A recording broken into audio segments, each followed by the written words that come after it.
Bonjour, vous êtes bienvenus sur My Talent Academy, une plateforme pour la promotion d'une bonne santé pour tous. Comment protéger les personnes âgées contre la carence en vitamine D et en calcium? C'est le sujet du jour. Dans cette vidéo ou après cette vidéo, vous allez répondre à trois principales questions qui sont: pourquoi la carence en vitamine D et en calcium sont toujours liées? De deux, pourquoi ces deux carences sont fréquentes chez les personnes âgées?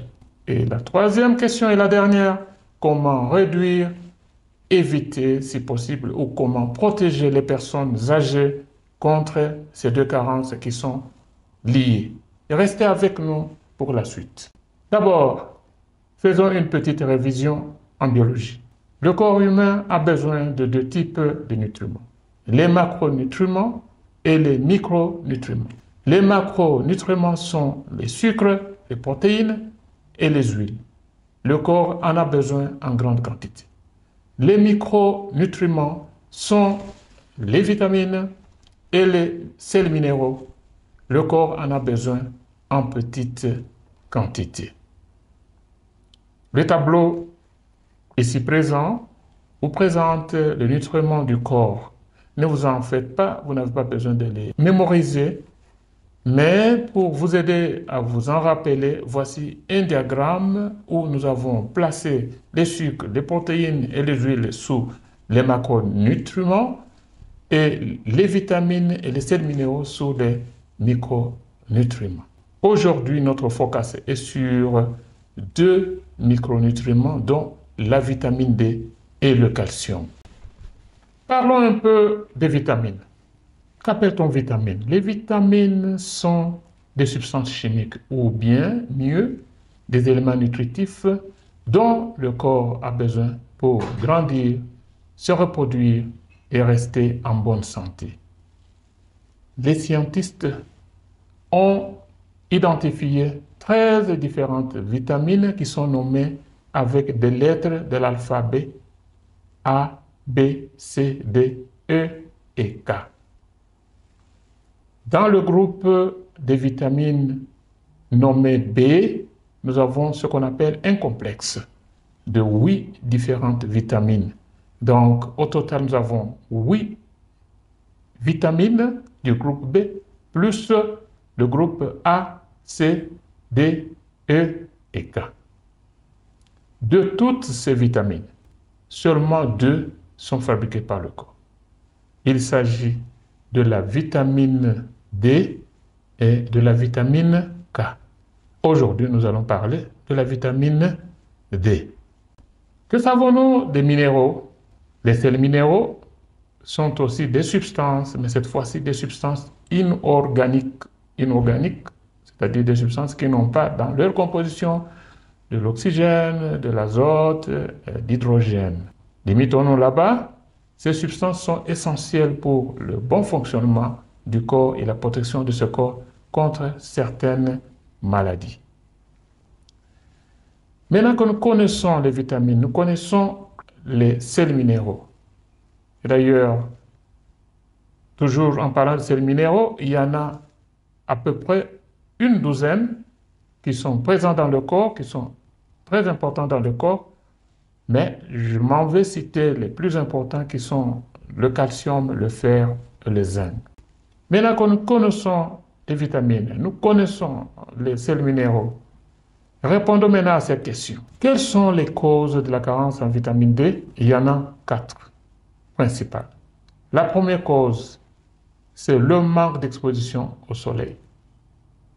Vous savez, le soleil, avec les rayons solaires exposés au corps, il y a fabrication de la vitamine D. Deuxième cause, c'est la mauvaise alimentation. Bien que la vitamine D soit fabriquée par le corps, mais une bonne alimentation peut aussi favoriser cette fabrication de la vitamine D. La troisième cause, c'est une cause au niveau des organes tels que les reins et le foie. Lorsque ces deux organes qui sont chargés de la détoxication du corps sont très surchargés. Il y a peu de contrôle dans la fabrication de la vitamine D. La quatrième cause, c'est l'obésité. L'obésité, c'est l'excès de poids. Lorsque le corps a un poids excessif, la pression est sur les os et les os doivent être fortifiés avec le calcium. Et d'où il y a une demande forte en vitamine D et en calcium, qui sont d'ailleurs très liés. Les symptômes de la carence en vitamine D sont connus. C'est la faiblesse générale au niveau des os. Il y a dépression. Lorsqu'il y a dépression, il y a fatigue du corps. Deuxième question, quelles sont les causes de la carence en calcium? Il y a 3 causes qui sont similaires à la carence en vitamine D. La première cause, c'est la mauvaise alimentation. Il y a beaucoup d'aliments qui ont dans leur constitution le calcium, que nous allons citer plus tard. 2, nous avons le manque de vitamine D. S'il y a un manque de vitamine D, il y aura aussi carence en calcium parce que sans vitamine D, il n'y a pas une bonne absorption du calcium dans le corps. La troisième cause, c'est au niveau des organes d'excrétion. Ici, il s'agit des reins. Lorsqu'il y a une excrétion fréquente au niveau des reins, il y a risque de perte du calcium, d'où la carence peut apparaître. Les signes sont les mêmes que dans le cas de la carence de la vitamine D, c'est la faiblesse générale des os et des muscles, faiblesse du corps tout entier. Maintenant que nous connaissons les causes de la carence et les signes, nous devons répondre à la question suivante. Pourquoi ces deux carences sont liées? La carence en vitamine D et la carence en calcium. La question est déjà répondue, elle est simple. Les mêmes causes produisent les mêmes effets pour tous les deux nutriments. La carence en vitamine D induit celle en calcium parce que l'absorption du calcium est liée à la présence de la vitamine D. Sans vitamine D, il n'y a pas bonne absorption du calcium, nous l'avons dit. Pour terminer, nous devons répondre à la dernière question qui concerne comment trouver la solution. Quelle est la solution? Comment protéger les personnes âgées contre ces deux carences? Nous savons bien que les personnes âgées sont les plus frappées par la carence en vitamine D et en calcium parce que, compte tenu du manque de mobilité de leur corps, parfois ils ne sont pas exposés au soleil. Raison pour laquelle la première solution, c'est de les exposer, les personnes âgées, de les exposer au soleil au moins 3 fois par semaine pendant 15 à 20 minutes.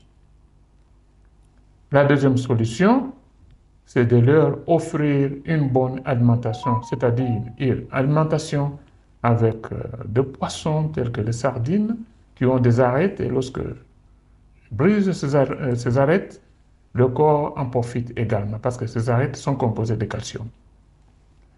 La consommation des champignons ont beaucoup de vitamine D dans leur composition.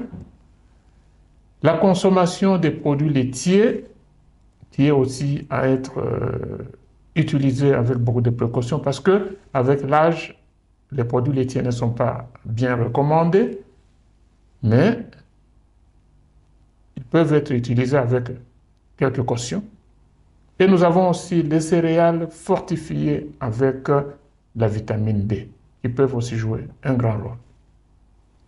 Nous avons un tableau ici avec la liste des aliments qui contiennent la vitamine D et la quantité en unités internationales, qui est une mesure créée pour représenter les quantités de micronutriments qui sont en petite quantité dans le corps.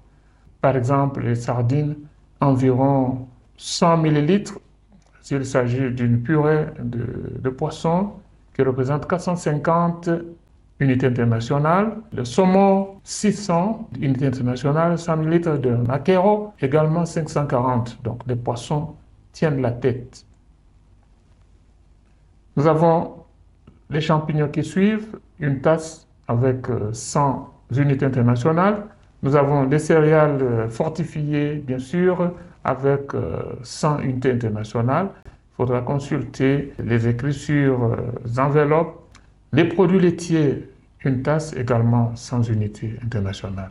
Rappelons que la quantité journalière recommandée pour la vitamine D, c'est de 600 à 800 unités internationales. En ce qui concerne le calcium, la solution est unique. Il s'agit de maintenir une bonne alimentation, c'est-à-dire les produits laitiers qui doivent être pris avec beaucoup de précautions. Par exemple, le yogourt, une tasse représente environ 100 unités internationales. Nous avons également le lait des plantes avec la même valeur de 100 unités par une tasse. Nous avons des végétaux à feuilles vertes foncées, par exemple les brocolis et la famille des choux, qui représentent aussi une bonne source de calcium. Ces plantes sont en quelque sorte négligées, mais voilà, elles ont une très grande importance au niveau de l'apport en calcium. Le taux journalier de calcium est placé à 1000 à 1200 mg par jour. En résumé, pour protéger les personnes âgées contre les carences en vitamine B et en calcium qui sont d'ailleurs liées, d'abord il faut les rayons solaires, l'exposition aux rayons solaires et une bonne alimentation composée des produits laitiers, de lait d'origine végétale, de poissons et des céréales fortifiées, sans oublier les champignons. Nous sommes arrivés à la fin de notre vidéo. Si vous y avez appris quelque chose, nous vous demandons de vous enregistrer, d'aimer et de partager. Je m'appelle Ngandou Etienne. Au revoir.